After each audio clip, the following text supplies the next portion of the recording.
Taylor Fritz claims tennis is doing something insane as Carlos Alcaraz and Jannik both withdraw from Toronto. The ATP Tour in recent days has been rocked with some big news involving Carlos Alcaraz and Jannik.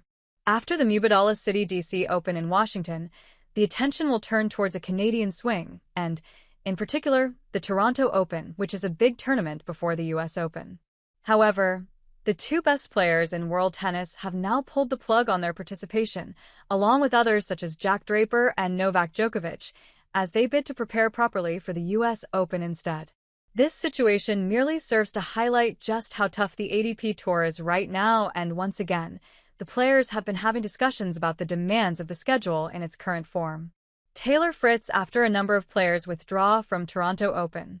The withdrawals of a number of top players means that Fritz will start the tournament as the #1 seed as the highest-ranked player. The Wimbledon semi-finalist could see this as a good opportunity to get another title under his belt, but it would appear that he also has some concerns over the schedule in its current format. He said in a press conference, "Yeah, probably pretty much all the players for a long time have been asking for the season to be shorter, but all we are doing is just lengthening it, adding more stuff, we're adding more, longer tournaments." The Hopman Cup was after Wimbledon. "I didn't even know this was going on. They had an event with Felix and Kobali playing a tournament right after Wimbledon, and one of them is coming and playing here. It's insane. We are just adding stuff to the calendar over and over again. I think they shortened parts to obviously give themselves an extra week to do this, to make it the 3 weeks between the two tournaments, but we should just be, I think it's funny how we find ways to shorten the schedule to make room for other tournaments, but we can't find room to shorten the schedule just for there to be nothing. I'd love to see it go back to just 2 weeks, and maybe we can have an extra, can shorten the season a week, I don't know. But it's a lot of tennis.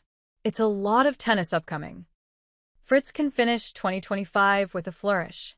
The American #1 is making a lot of sense with these comments, but he certainly doesn't appear to be showing the signs of a player in need of a rest.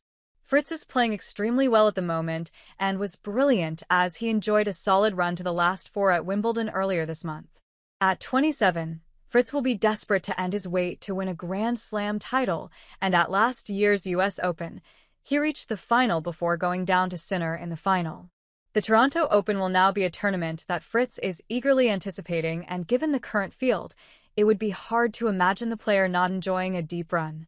The ATP Tour find themselves in a tricky situation when it comes to the schedule because, on one hand, they want to promote the game in lots of countries.